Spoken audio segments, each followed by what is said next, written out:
प्यारे विद्यार्थियों, मैं डॉक्टर शैलेंद्र डिस्टेंस एजुकेशन विभाग विखे बतौर प्रोफैसर अपनी सर्विसेज निभा रही हाँ। अज इस वीडियो द्वारा मैं विद्यार्थियों नूं तुहाडे बीकॉम दे कोर्स दे एक इंपॉर्टेंट पेपर इनडायरैक्ट टैक्सेस बारे जानकारी देन जा रही हाँ। जिवें कि तुहानूं पता ही है कि इस समैसटर दे विच एक पेपर BC 504 तुसी पढ़ोगे जिसका टाइटल है इनडायरैक्ट टैक्सेस। इनडायरैक्ट टैक्सेस का मतलब हुंदा है असिधे तौर पर लगन वाले टैक्सेस। पिछले साल तुसी इनकम टैक्स नाम के अधीन 2 पेपर तीजे ते चौथे समैसटर दे विच भी पढ़े हैं। इन्हां पेपरां दे विच असी तुहानूं सीधे तौर पर लगाए जाने वाले टैक्सेस जो कि इनकम टैक्स नाम दे नाल तुहाडे सिलेबस विच दर्ज सन उन्हां बारे पढ़ाया है। सो सीधे तौर पर लगन वाले टैक्सेस दे अगेंस्ट जो असिधे तौर नाल लगन वाले टैक्सेस इनडायरैक्ट टैक्सेस हैं उन्हां दा सिलेबस तुहानूं इस साल दे इस पेपर दे अधीन पढ़ाया जाएगा। इस पेपर दे विच 2 मेजर टॉपिक हैं। एक है GST नूं लैके, दूसरा इस पेपर दे विच तुसी सिलेबस देखोगे कस्टम ड्यूटीज़ नूं लैके। इस तरह तुसी कह सकते हो कि इस पेपर दे अधीन इनडायरैक्ट टैक्सेस दे कैटेगरी दे अंदर 2 तरह नाल तुहानूं टैक्सेस बारे पढ़ाया जाएगा।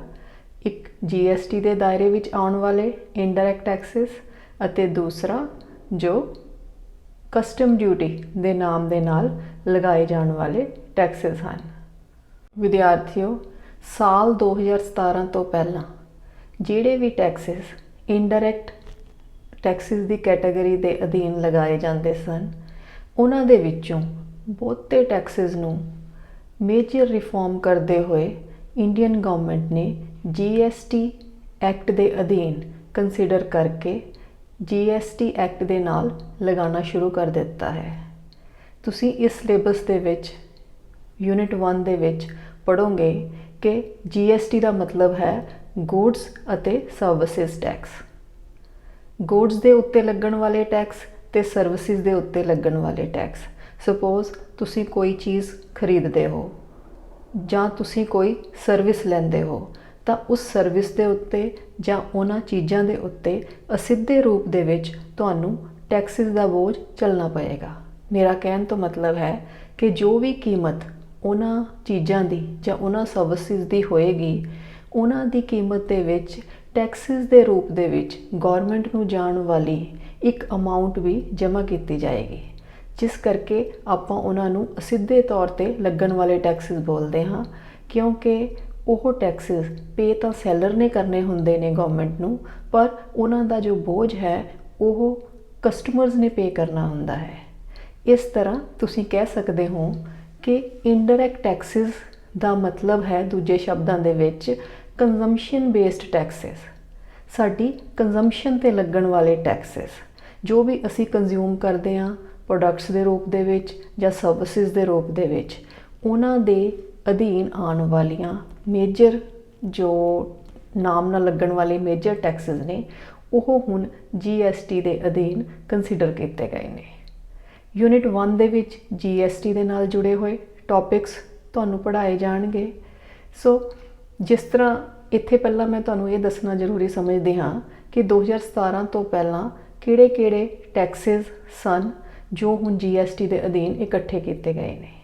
विद्यार्थियों, शायद तुहानूं पता होवे कि 2017 तो पहला असिधे तौर पर लगन वाले कई टैक्स जिवें कि excise duty, service tax, entertainment tax, sale दे उत्ते लगन वाला सेंट्रल लैवल का सेल टैक्स, स्टेट्स दे विच लगन वाले सेल टैक्स जिन्हां नूं वैट दे नाम दे नाल तुसी जानते हो। इस तरह के अलग अलग नाम दे नाल अलग अलग ढंग दे नाल लगन वाले टैक्सेस नूं GST के अधीन मर्ज करके एक नेशन एक टैक्स दे उद्देश दे अधीन इकट्ठा किया गया है। सो तुसी देखोगे ਕਿ ਕਾफ़ੀ ਟੈਕਸਿਸ ਨੂੰ ਇਕੱਠਾ ਕਰਕੇ ਹੁਣ GST ਦੇ ਨਾਮ ਦੇ ਨਾਲ ਇਕੱਠਾ ਰੇਟ ਉਹਨਾਂ ਦਾ ਬਣਾ ਕੇ ਇਹ ਟੈਕਸਿਸ ਲਗਾਉਣੇ ਸ਼ੁਰੂ ਕੀਤੇ ਗਏ ਹਨ। ਤੁਹਾਡੇ ਸਿਲੇਬਸ ਦੇ ਵਿੱਚ ਦੂਸਰਾ ਇੱਕ ਟੌਪਿਕ ਕਸਟਮਸ ਡਿਊਟੀ ਨਾਲ ਜੁੜਿਆ ਹੋਇਆ ਹੈ। ਸੋ ਇਸ ਟੌਪਿਕ ਨੂੰ ਅਸੀਂ ਅਲੱਗ ਤੁਹਾਡੇ ਸਿਲੇਬਸ ਦੇ ਵਿੱਚ ਕਿਉਂ ਐਡ ਕੀਤਾ ਹੈ? ਕਿਉਂਕਿ ਬੇਸਿਕ ਕਸਟਮ ਡਿਊਟੀ ਨੂੰ ਮਰਜ ਨਹੀਂ ਕੀਤਾ ਗਿਆ GST ਦੇ ਐਕਟ ਦੇ ਅਧੀਨ। ਇਸ ਲਈ ਇਸ ਪੇਪਰ ਦੇ ਅਧੀਨ ਤੁਸੀਂ ਜੋ ਮੇਨ ਚੀਜ਼ਾਂ ਪੜ੍ਹੋਗੇ, ਪਹਿਲਾਂ ਤਾਂ ਯੂਨਿਟ 1 ਦੇ ਵਿੱਚ ਤੁਸੀਂ GST ਕੀ ਹੈ, ਇਸ ਦੀਆਂ ਡੈਫੀਨੇਸ਼ਨਸ ਕੀ ਨੇ, ਇਹ ਪਹਿਲਾਂ ਲਗਾਏ ਜਾਣ ਵਾਲੇ ਟੈਕਸਿਸ ਤੋਂ ਅਲੱਗ ਕਿਸ ਤਰ੍ਹਾਂ ਹੈ, ਇਸ ਦੇ ਕੀ ਫਾਇਦੇ ਨੇ, ਕੀ ਤੁਸੀਂ ਇਹਨਾਂ ਦੇ ਨੁਕਸਾਨ ਜਾਂ ਲਿਮਿਟੇਸ਼ਨਸ ਕਹਿ ਸਕਦੇ ਹੋ, ਇਹਨਾਂ ਬਾਰੇ ਜਾਣਕਾਰੀ ਦਿੱਤੀ ਜਾਏਗੀ। ਇਸ ਦੇ ਨਾਲ ਹੀ GST ਜਦੋਂ ਤੋਂ ਇੰਡੀਆ ਦੇ ਵਿੱਚ ਲੱਗਿਆ ਹੈ, ਉਸ ਸਮੇਂ GST ਲਗਾਉਣ ਤੋਂ ਪਹਿਲਾਂ ਇਹ ਡਿਸਾਈਡ ਕਰਨ ਤੋਂ ਪਹਿਲਾਂ ਹੋਰ ਕੰਟਰੀਆਂ ਦੇ ਵਿੱਚ ਇਨਡਾਇਰੈਕਟ ਟੈਕਸਿਸ ਦੇ ਮਾਡਲਸ ਨੂੰ ਸਟੱਡੀ ਕੀਤਾ ਗਿਆ। ਸੋ ਇਹਨਾਂ ਮਾਡਲਸ ਨੂੰ ਸਟੱਡੀ ਕਰਨ ਤੋਂ ਬਾਅਦ ਦੋ ਤਰ੍ਹਾਂ ਦੇ ਮਾਡਲ, ਜਿਸ ਤਰ੍ਹਾਂ ਕੈਨੇਡੀਅਨ GST ਮਾਡਲ ਹੈ, ਇਸੇ ਤਰ੍ਹਾਂ ਆਸਟ੍ਰੇਲੀਅਨ ਇਨਡਾਇਰੈਕਟ ਟੈਕਸਿਸ ਲਗਾਉਣ ਵਾਲਾ ਮਾਡਲ ਹੈ। ਇਹ ਮਾਡਲਸ ਨੂੰ ਸਾਡੀ ਕੰਟਰੀ ਦੇ ਵਿੱਚ GST ਲਗਾਉਣ ਵਾਸਤੇ ਇੱਕ ਬੇਸਿਕ ਮਾਡਲ ਦੇ ਰੂਪ ਦੇ ਵਿੱਚ ਕੰਸੀਡਰ ਕੀਤਾ ਗਿਆ। ਸੋ ਇਸ ਕਰਕੇ ਇਹ ਦੋਨੋਂ ਮਾਡਲਸ ਤੁਹਾਡੇ ਸਿਲੇਬਸ ਦੇ ਵਿੱਚ ਨੇ। GST ਮਾਡਲ ਦੇ ਟਾਈਟਲ ਦੇ ਅਧੀਨ ਕੈਨੇਡੀਅਨ GST ਮਾਡਲ ਤੇ ਆਸਟ੍ਰੇਲੀਅਨ GST ਮਾਡਲ। ਸੋ ਇਹ ਵੀ ਤੁਹਾਨੂੰ ਪੜ੍ਹਾਏ ਜਾਣਗੇ ਕਿ ਇਹਨਾਂ ਮਾਡਲਸ ਨੂੰ ਬੇਸ ਬਣਾ ਕੇ ਕਿਸ ਤਰ੍ਹਾਂ ਇੰਡੀਅਨ GST ਮਾਡਲ ਜੋ ਹੈ ਉਹ ਡਿਫਾਈਨ ਕੀਤਾ ਗਿਆ। ਇੱਕ ਇਸ ਦੇ ਵਿੱਚ ਇੰਪੋਰਟੈਂਟ ਟੌਪਿਕ ਹੈ ਕਿ ਜਦੋਂ ਵੀ ਕਿਸੇ ਆਈਟਮ ਦੇ ਉੱਤੇ ਜਾਂ ਸਰਵਿਸ ਦੇ ਉੱਤੇ ਟੈਕਸ ਲਗਾਇਆ ਜਾਏਗਾ ਤਾਂ ਉਸ ਦੀ ਪਹਿਲਾਂ ਵੈਲਿਊਏਸ਼ਨ ਕੀਤੀ ਜਾਏਗੀ। ਜਿਸ ਤਰ੍ਹਾਂ ਤੁਸੀਂ ਇਨਕਮ ਟੈਕਸ ਲਾਅ ਦੇ ਅਧੀਨ ਜਦੋਂ ਇਨਕਮ ਟੈਕਸ ਰੇਟ ਸਪਲਾਈ ਕਰਦੇ ਹੋ ਤਾਂ ਪਹਿਲਾਂ ਟੈਕਸੇਬਲ ਇਨਕਮ ਨੂੰ ਫਾਈਂਡ ਆਊਟ ਕਰਦੇ ਹੋ। ਇਸੇ ਤਰ੍ਹਾਂ ਇੱਥੇ ਵੀ ਵੈਲਿਊ ਆਫ ਸਰਵਿਸ ਜਾਂ ਵੈਲਿਊ ਆਫ ਗੁੱਡਸ, ਉਹਨਾਂ ਗੁੱਡਸ ਦੀ ਇੱਕ ਕੀਮਤ ਫਾਈਂਡ ਆਊਟ ਕਰਨੀ ਪਏਗੀ ਜਾਂ ਉਹਨਾਂ ਸਰਵਿਸਿਜ਼ ਦੀ ਜੋ ਲਈਆਂ ਜਾਣੀਆਂ ਨੇ ਜਿਨ੍ਹਾਂ ਤੇ GST ਲੱਗਣੀ ਹੈ, ਉਸ ਦੀ ਇੱਕ ਵੈਲਿਊ ਡਿਟਰਮਿਨ ਕੀਤੀ ਜਾਏਗੀ।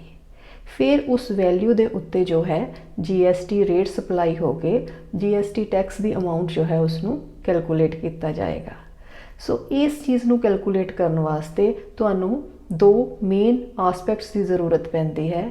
ਇੱਕ ਤਾਂ ਹੈ time of supply of goods ਔਰ ਸਰਵਿਸ, ਕਿ ਕਿਸ ਸਮੇਂ ਦੇ ਉੱਤੇ ਇਹ ਗੁੱਡਸ ਨੂੰ ਸਪਲਾਈ ਕੀਤਾ ਗਿਆ, ਮਤਲਬ ਸੇਲ ਕੀਤਾ ਗਿਆ, ਜਾਂ ਇਹ ਸਰਵਿਸਿਜ਼ ਨੂੰ ਸਪਲਾਈ ਕੀਤਾ ਗਿਆ, ਇਹ ਸਰਵਿਸਿਜ਼ ਦੀ ਸੇਲ ਪਰਚੇਜ਼ ਹੋਈ ਹੈ। ਦੂਸਰਾ ਆਸਪੈਕਟ ਹੈ ਕਿ ਕਿਸ ਥਾਂ ਦੇ ਉੱਤੇ ਇਸ ਗੁੱਡਸ ਦੀ ਜੋ ਹੈ ਸਪਲਾਈ ਹੋਈ ਹੈ, ਇਹ ਇੱਕ ਸਟੇਟ ਦੇ ਅਧੀਨ ਹੀ ਸੇਲ ਪਰਚੇਜ਼ ਕੀਤੀ ਗਈ ਹੈ ਜਾਂ ਇੱਕ ਸਟੇਟ ਤੋਂ ਦੂਸਰੀ ਸਟੇਟ ਤੱਕ ਗੁੱਡਸ ਦੀ ਜਾਂ ਸਰਵਿਸਿਜ਼ ਦੀ ਮੂਵਮੈਂਟ ਹੋਈ ਹੈ, ਇੱਕ ਸਟੇਟ ਤੋਂ ਚੱਲ ਕੇ ਚੀਜ਼ ਸੈਲਰ ਨੇ ਦੂਸਰੀ ਸਟੇਟ ਦੇ ਵਿੱਚ ਜੋ ਹੈ ਸੇਲ ਕੀਤੀ ਹੈ। ਸੋ ਉਸ ਦੇ ਨਾਲ ਰੇਟ ਆਫ ਟੈਕਸ 'ਤੇ ਵੀ ਅਸਰ ਪਏਗਾ ਤੇ ਉਸ ਟੈਕਸ ਦੀ ਇਨਕਮ ਦੇ ਉੱਤੇ ਕਿਸ ਸਟੇਟ ਦਾ ਜਾਂ ਸੈਂਟਰ ਦਾ ਦਾਵਾ ਹੋਏਗਾ, ਕਿਸ ਦੇ ਖਜ਼ਾਨੇ ਵਿੱਚ ਉਹ ਟੈਕਸ ਦੀ ਅਮਾਊਂਟ ਜਾਏਗੀ, ਉਹ ਚੀਜ਼ ਵੀ ਡਿਸਾਈਡ ਹੋਣੀ ਹੈ। ਸੋ ਇਸ ਕਰਕੇ ਜਦੋਂ ਵੀ ਗੁੱਡਸ ਐਂਡ ਸਰਵਿਸ ਟੈਕਸਿਸ ਬਾਰੇ ਤੁਸੀਂ ਪੜ੍ਹੋਗੇ ਤਾਂ ਦੋ ਇੰਪੋਰਟੈਂਟ ਟੌਪਿਕ ਤੁਹਾਨੂੰ ਪੜ੍ਹਾਏ ਜਾਣਗੇ, place of supply of goods ਔਰ ਸਰਵਿਸਿਜ਼ ਤੇ ਦੂਸਰਾ time of supply of goods ਔਰ ਸਰਵਿਸਿਜ਼।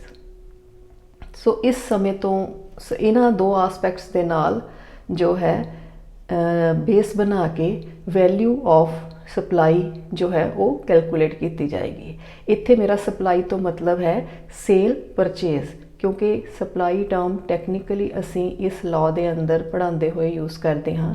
ਸੋ ਇਸ ਕਰਕੇ ਮੈਂ ਇਸੇ ਵਰਡ ਦੇ ਨਾਲ ਤੁਹਾਨੂੰ ਇਹ ਇੰਟਰੋਡਕਸ਼ਨ ਤੁਹਾਡੇ ਪੇਪਰ ਬਾਰੇ ਦੇ ਰਹੀ ਹਾਂ ਕਿ ਸਪਲਾਈ ਆਫ ਗੁੱਡਸ ਦਾ ਮਤਲਬ ਹੈ ਗੁੱਡਸ ਦੀ ਸੇਲ ਕਰਨਾ, ਗੁੱਡਸ ਨੂੰ ਸੇਲ ਵਾਸਤੇ ਭੇਜਣਾ, ਤੇ ਇਸੇ ਤਰ੍ਹਾਂ ਸਪਲਾਈ ਆਫ ਸਰਵਿਸਿਜ਼, ਜੋ ਵੀ ਸਰਵਿਸਿਜ਼ ਦਿੱਤੀਆਂ ਜਾ ਰਹੀਆਂ ਨੇ ਉਹਨਾਂ ਦੀ ਸਪਲਾਈ ਬਾਰੇ ਜਾਣਕਾਰੀ ਦੇਣਾ ਜਾਂ ਉਹਨਾਂ ਨੂੰ ਇੱਕ ਜਗ੍ਹਾ ਤੋਂ ਦੂਜੀ ਥਾਂ 'ਤੇ ਪਹੁੰਚਾਉਣਾ, ਉਹਨਾਂ ਸਰਵਿਸਿਜ਼ ਨੂੰ, ਇਸ ਦੇ ਅਧੀਨ ਇਹ ਚੀਜ਼ ਕਾਊਂਟ ਕੀਤੀ ਜਾਏਗੀ।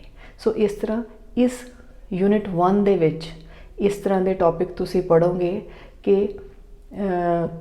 की GST का मीनिंग है, की फ़ायदे ने, की डेफिनेशनस ने, तो इस दे नाल किहड़ियां एग्जम्प्टेड गुड्स ने जिन्हां ते GST नहीं लगाई जाएगी। इस दे नाल वैल्यू ऑफ सप्लाई जो है वो किस तरह कैलकुलेट की जाएगी। तो इस दे नाल ही जो गवर्नमेंट ने GST दे लई रजिस्ट्रेशन वास्ते पोर्टल नूं आइडेंटिफाई किया है कि ऑनलाइन ही व्यापारियों ने रजिस्ट्रेशन करनी है। जो भी व्यापार दे विच टैक्सिस दे नाल जुड़ी हुई जानकारी होएगी, जो भी इन्फॉर्मेशन रिटर्नस के रूप दे विच गवर्नमेंट नूं व्यापारियों ने देनी है, वो जानकारी जो ऑनलाइन पोर्टल गवर्नमेंट ने डिफाइन किया है, आइडेंटिफाई किया है, तुसीं कह सकते हो क्रिएट किया है, उस पोर्टल के थ्रू ही यह जानकारी जो है वो दी जाएगी या टैक्स जो है वो भरिया जाएगा। सो इस सिलेबस दे विच तुसीं ये भी पढ़ोगे कि GST पोर्टल की है, इसका की रोल है, तो रजिस्ट्रेशन व्यापारियों ने किवें करवानी है, किवें इनकम टैक्स रिटर्नस जो है उन्होंने भरनियां ने, किहड़े किहड़े टाइम के उत्ते वो रिटर्नस जो है वो फाइल कीतियां जाणगियां। इस दे नाल ही इस पेपर दे विच यूनिट सैकेंड दे विच एक इंपॉर्टेंट टॉपिक है जो कि इनपुट टैक्स क्रेडिट के नाम दे नाल दर्ज किया गया है। इनपुट टैक्स क्रेडिट, इनपुट दे उत्ते लगन वाले टैक्स दा क्रेडिट देना, इसका मतलब है, मतलब जदों भी कोई भी गुड्स दी सेल परचेज होएगी, तो आप एग्जाम्पल लैके अगर गल करिए, मान लो मैन्युफैक्चरर दे लैवल तो प्रोडक्ट सेल वास्ते ए नूं अगे पास ऑन कीतियां गईयां ने, जो एक मिडलमैन है। ए ने वो चीज़ां अपने वास्ते नहीं खरीदनियां, उसने अगे फरदर उन्होंने सेल करना है, तो वो चीज़ां अगे फरदर होलसेलर नूं किसी होर एरिए दे व्यापारी नूं वेच दिंदा है, बी नूं वेच दिंदा है। मान लो बी ने भी वो चीज़ां अपने खरीदण वास्ते नहीं, अपने वरतन वास्ते नहीं खरीदियां, उसने भी अगे वो रिटेलर नूं देनियां ने।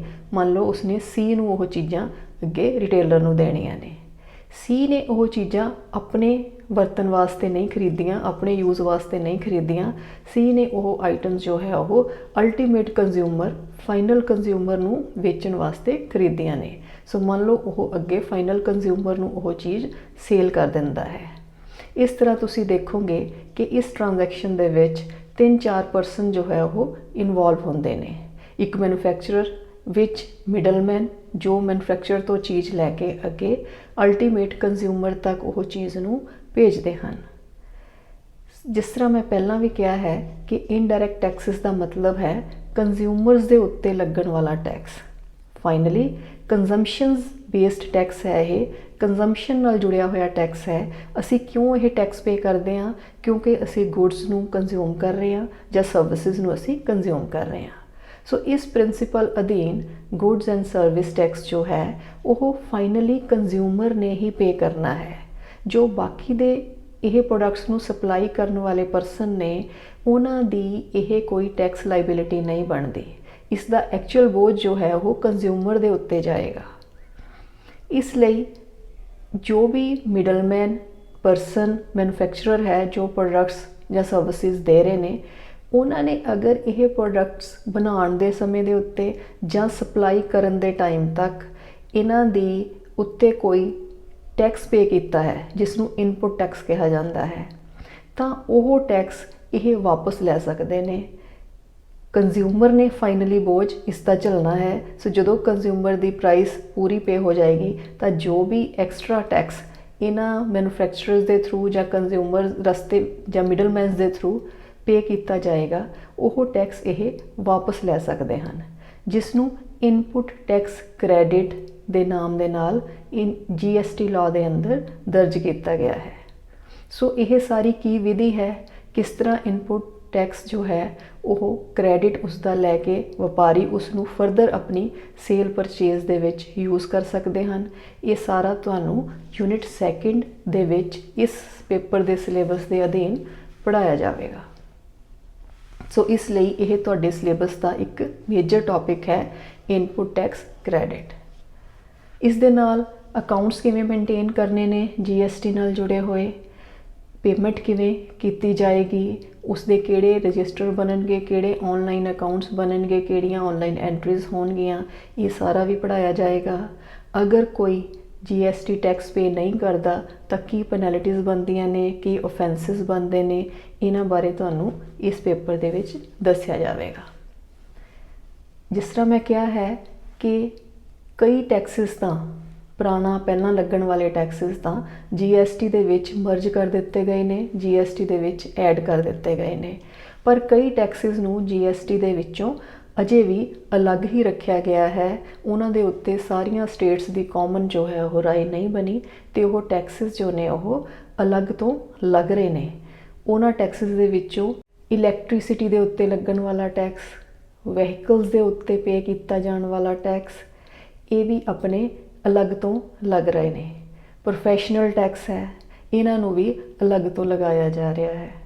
सो इस तरह अजे भी आप कह सकते हाँ कि एक नेशन एक टैक्स का उद्देश्य जो है वो पूरा नहीं होया। अजे भी कई टैक्सिस ऐसे ने जो अलग लग रहे हैं, बट बहुते टैक्स मेजर टैक्स तुसी कह सकते हो कि GST के दायरे के अधीन कवर हो चुके हैं। इसलिए यूनिट सैकेंड दे विच तुहानूं मेजर होर जो इनडायरैक्ट टैक्स कस्टम्स ड्यूटीज़ के नाम के नाल लगाया जाता है वो भी अलग तो पढ़ाया जाएगा। अगर आप कोई भी आइटम सपोज बाहरले मुल्क तो मंगा रहे हाँ या बाहरले मुल्कों नूं सेल करने वास्ते भेज रहे हाँ तो उस दे उत्ते इंपोर्ट ड्यूटी एक्सपोर्ट ड्यूटी जो है वो लगाण दी विधि जो है अप्लाई करनी पड़ेगी। इस करके कस्टम ड्यूटी जो है वो अलग तो लगाई जा रही है, अलग तो साडे सिलेबस का पार्ट है, वो GST के अधीन नहीं लगेगी, जिस करके उसनूं तुहानूं पढ़ाउण वास्ते भी एक मेजर टॉपिक के नाम नाल असीं यूनिट सैकेंड दे विच जो है वो रखा होया है। सो कस्टम ड्यूटीज़ का मतलब की है, इंपोर्ट की हुंदा है, एक्सपोर्ट की हुंदा है, की इन्हां दे रेट्स ने, इन्हां बारे दस्सिया जाएगा। किहड़ियां आइटम्स कस्टम ड्यूटीज़ तो एग्जाम्प्ट कीतियां जा रही ने, कीतियां होईयां ने, उन्हां बारे दस्सिया जाएगा। जिस तरह आप GST दे विच गुड्स ते सर्विसिज की सप्लाई की वैल्यूएशन करते हाँ, उसी तरह कस्टम ड्यूटी के अधीन भी उत्थे तुहाडी प्रोडक्ट की जो है वैल्यूएशन की जाएगी कि जो इंपोर्ट करना है या जो एक्सपोर्ट करना है उसकी वैल्यूएशन किवें की जाएगी, उसके की मैथड्स ने, केड़ी कॉस्ट उस दे विच जमा होएगी या किहड़े डिस्काउंट दे के उस प्राइस नूं, उस वैल्यू नूं जो है वो घटाया जाएगा। सो यह सारा सिस्टम की है, यह एक्ट दे विच की रूल एंड रेगूलेशनस ने, की प्रोविजनस ने, किहड़े सैक्शनस ने, यह आप जी नूं इन्हां पेपरां इस पेपर दे विच पढ़ाया जाएगा 2 टॉपिक्स के अधीन, जिस दे विचों एक है GST नाल जुड़िया होया टॉपिक ते दूसरा है कस्टम्स ड्यूटीज़ नाल जुड़िया होया एक्ट जो 1957 है। सो इस तरह विद्यार्थियों मैं तुहानूं इस छोटी जी वीडियो के द्वारा ब्रीफ दे विच इस पेपर बारे जानकारी देने की कोशिश की है। इस दे नाल ही आप जी नूं मेरी यह भी सुजैशन है कि तुसीं साडे डिपार्टमेंट की वैबसाइट के उत्ते जाके अपने कोर्स नाल जुड़े हुए सारे पेपरां दे सिलेबस देखो, जिथे GST दे पेपर का सिलेबस ते इस इनडायरैक्ट टैक्सिस दे पेपर का सिलेबस दिता होया है, ते उत्थे तुहाडे लैसनस भी पए ने, ते उत्थे तुहाडे लई इंट्रोडक्टरी वीडियोज़ भी पए ने। उन्हां नूं स्टडी करके तुसीं क्लासिस दे विच क्लासिस लगाउण वास्ते आओ, तां जो इन्हां बारे जो भी थोड़ियां प्रॉब्लम्स ने, जो भी थोड़े क्वेश्चनस ने, तुसीं उन्हां बारे टीचरां तो अपनी जानकारी जो है वो प्राप्त कर सको। इस दे नाल ही मैं आप जी नूं शुभ आशावां दिंदे होए इस टॉपिक नूं, इस लैक्चर नूं इत्थे ही खत्म करदी हाँ। Thank you.